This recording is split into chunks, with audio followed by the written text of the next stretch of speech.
اگر کبھی ایسا ہو کہ آپ دل سے دعا مانگ رہے ہو اور آپ کا دل دعا میں لگنے لگے، آنکھوں سے آنسو بہنے لگیں، دل نرم ہو جائے، تو سمجھ لو یہ معمولی بات نہیں ہے، یہ اس بات کی علامت ہے کہ اللہ تمہاری دعا سن رہا ہے اور اللہ تمہارے حق میں تقدیر بدلنے والا ہے۔ جیسا کہ قرآن میں اللہ تعالیٰ فرماتا ہے، مجھے پکارو میں تمہاری دعا قبول کروں گا۔ تقدیر اللہ کے علم میں پہلے سے ہے، لیکن دعا کرنا بھی تقدیر کا حصہ ہے۔ دعا سے مصیبتیں ٹلتی ہیں، برکتیں آتی ہیں اور اللہ کے حکم سے نصیب بدل جاتا ہے۔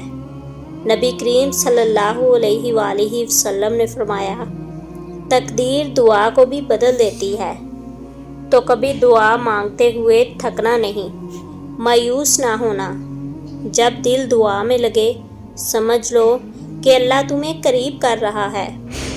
یاد رکھو، دعا صرف الفاظ نہیں ہوتے، یہ بندے کا رب سے رشتہ ہوتا ہے، اور جب بندہ سچے دل سے رو رو کر، گڑ گڑا کر، خالص نیت سے دعا کرتا ہے تو یہ اللہ کو بہت پسند آتا ہے۔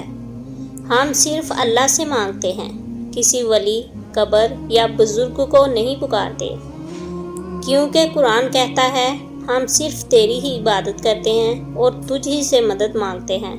نبی کریم صلی اللہ علیہ وآلہ وسلم نے فرمایا، دعا خود عبادت ہے۔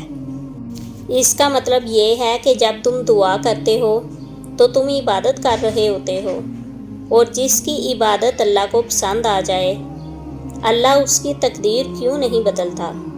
کبھی کبھی ہم دعا کرتے ہیں اور فوراً اثر نہیں دیکھتے تو ہم سمجھتے ہیں کہ شاید اللہ نہیں سن رہا، لیکن یاد رکھو، نبی کریم صلی اللہ علیہ وآلہ وسلم نے فرمایا، اللہ یا تو فوراً دعا قبول کرتا ہے یا اس کے بدلے کوئی مصیبت ہٹا دیتا ہے، یا قیامت کے دن اس کا بہترین بدلہ دیتا ہے۔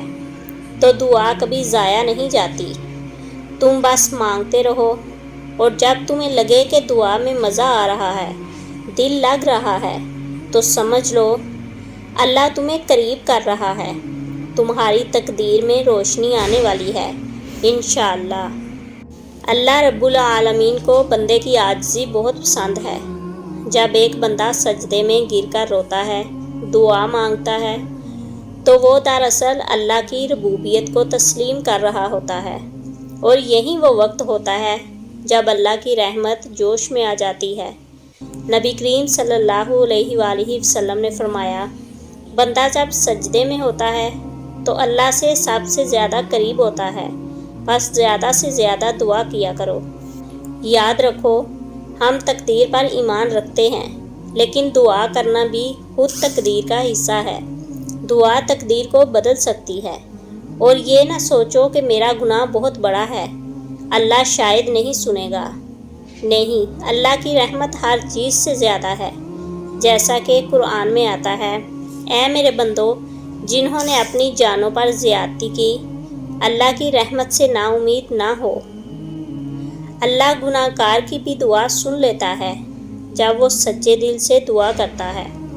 کبھی کبھی دعا مانگتے وقت دل میں سکون آتا ہے، عجیب سی راحت، تو سمجھ لو یہ اللہ کا اشارہ ہے کہ تمہاری دعا کو قبولیت کے دروازے تک پہنچا دیا گیا ہے، اور پھر آہستہ آہستہ تم دیکھو گے کہ تمہاری زندگی میں وہ چیزیں آسان ہونے لگیں گی جنہیں تم ناممکن سمجھ رہے تھے۔ دعا صرف الفاظ نہیں، یہ اللہ سے تعلق کا اظہار ہے، یہ ایک ٹوٹے دل کی فریاد ہے، ایک بے بس انسان کی امید ہے۔ جب تم دعا میں رو رہے ہو، سمجھ لو تم صرف اپنی تکلیف نہیں سنا رہے، بلکہ اللہ کی رحمت کو کھینچ رہے ہو۔ اللہ کی رحمت بہت وسیع ہے، وہ تمہارے آنسو دیکھتا ہے، تمہارے دل کی کیفیت جانتا ہے، تمہارے الفاظ سے پہلے تمہاری نیت سے واقف ہے، جیسا کہ قرآن میں آتا ہے، اور جب میرے بندے تم سے میرے بارے میں پوچھیں تو کہہ دو کہ میں قریب ہوں، میں دعا کرنے والے کی دعا قبول کرتا ہوں جب وہ مجھے پکارتا ہے۔ تو یاد رکھو، نہ کسی پیر کے پاس جانا ہے، نہ تعویذوں کے پیچھے، نہ قبر والوں سے مانگنا ہے، صرف اور صرف اللہ سے مانگو، جیسے نبی کریم صلی اللہ علیہ وآلہ وسلم نے ہمیں سکھایا۔ یہی توحید ہے۔ اور اگر آج تمہارا دل دعا میں لگنے لگے، آنکھیں بار آئیں، تو سمجھ لو اللہ تمہیں اپنی بارگاہ میں بلا رہا ہے۔